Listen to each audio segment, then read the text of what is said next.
It had been a month since Andrew had reached out to Josie, but through the grapevine she heard he had met up with some of her other friends.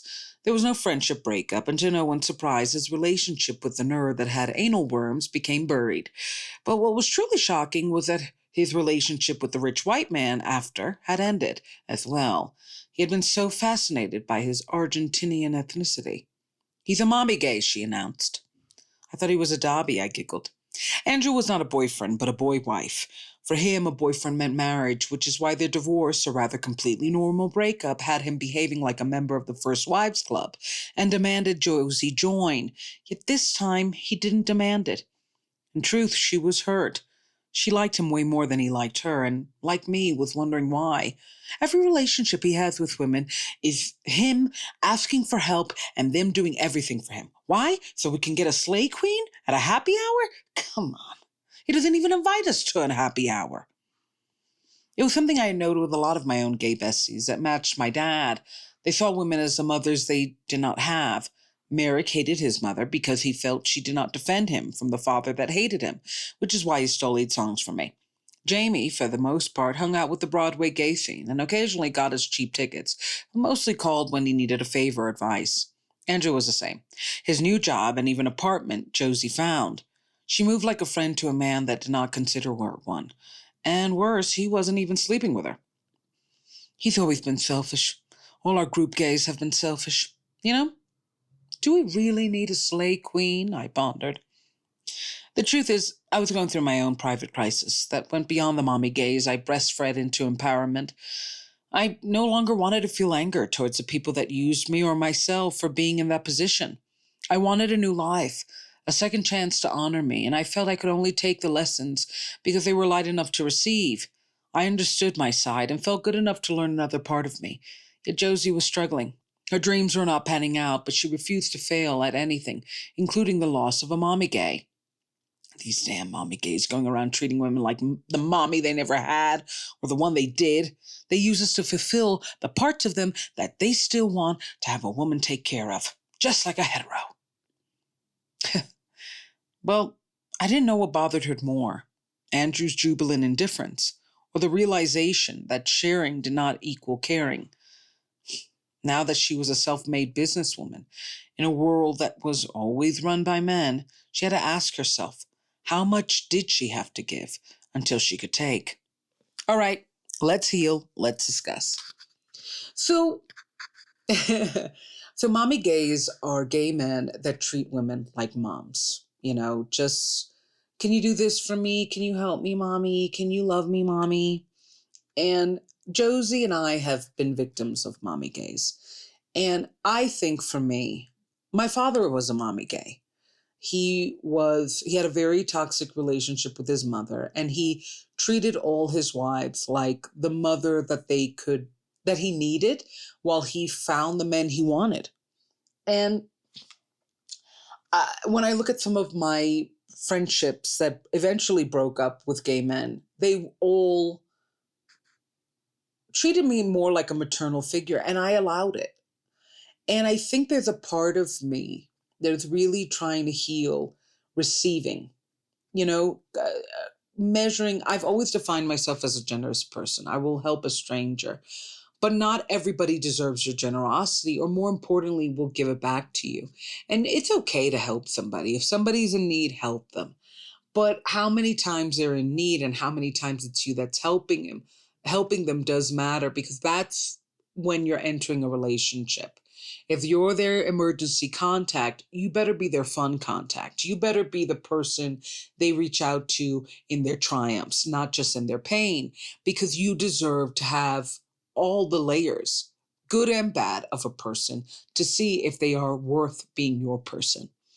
And that's where reciprocity comes in. And I've struggled because, as somebody who is naturally generous, I think automatically I'm starting a relationship with someone. And I am, you ask me, I'll go. You need something, I'll give.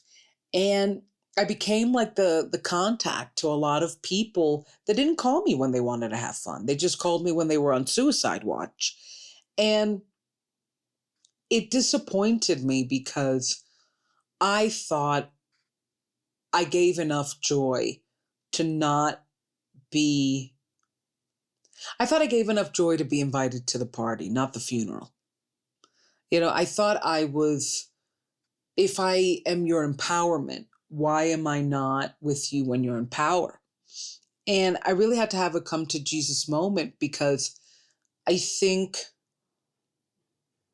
I have always, for somebody who defines herself as kind, I have always tried to make really deep relationships with mean people, and kind of settled for 50-50.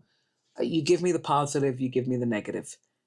And I I'm at a point where it's like, I just can't stand that anymore. Like, I can't be a part of that, and I can't see that come from me. Because if you're with somebody that gives you 50% positive and 50% negative, and you're giving 80% positive, eventually you're going to be giving 20 to 30% positive, 70% negative, and you're going to feel horrible.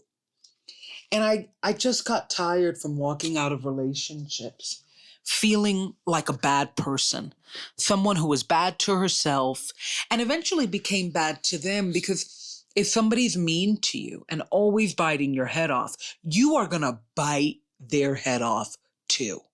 And you are going to go under the belt, especially because I really do feel people who are naturally empathetic like myself, if we are able to see the wounds that people move in, we certainly know how to weaponize them when it comes to, that breakup fight where he's saying things and you're saying things and your things are hitting harder because you're smarter. And I really want good relationships. And I think with Andrew, you know, our mommy gays really do think they are the best thing to hit Earth. And he broke up with this Latino that really looked like that. Andrew was racist, and he had the tendency to fetishize people, fetishize other races. And he was fascinated by this white guy, this white Latino, because he was Latino and looked white. And I kind of ended the friendship with him because, and I believe I put it in an episode, but if not, I'll post it. He had told Nina he didn't want to hang out with us because we weren't Latino enough. We weren't ethnic enough. And mind you, Andrew is white. And I think the past few years have been me trying to figure out that people don't like me and why I entertain them, only to realize that it's because my mother didn't.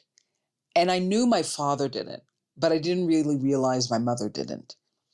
And with my grandmother dying, I think it put a very unfortunate but beautiful final nail in this coffin of past few years, where I couldn't ignore that I was making really bad moves for myself. Because if you keep on throwing yourself into relationships where the other person clearly doesn't like you, but likes what you do for them, or envies what you can do for yourself and just demands you only do it for them, you're going to end up bad. You're going to end up bad mentally, emotionally, financially. And I just was taught to take abuse. And with my grandmother dying and me not being invited to her funeral by my mother, it just shifted this kind of like, I cannot tolerate 50-50 relationships. And I think I think grief is teaching me that has to be a lesson that sticks.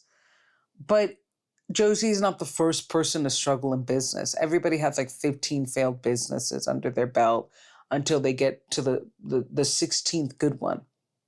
And I think with Josie, it's just a really existential time. And she's become a contact for a lot of people when they're in need, but she doesn't really open up to a lot of people when she's in need. I'm one of the few that she does. And that's a choice, right? And it's also a realization that maybe you're not around enough people that you can open up to. And what do you do about that? And that's a crossroad I'm in, because I've I'm ready to meet better people. I'm ready to meet healed and healthy people, people that are generous and cool, like myself. But I do have to close up some wounds. And whether or not they're closed, or they're closed enough, that's really hard, because I'm my own doctor in this journey of healing. And I think Josie's on the same path in many ways. And, good luck to us, I tell you, with these damn mommy gays. So check out theandrewreethedall.com for Daddy Recovery episodes. Follow the Substack. Follow me at Daddy Recovery on TikTok and on YouTube. And check out Hadeen on all music platforms, always releasing new music.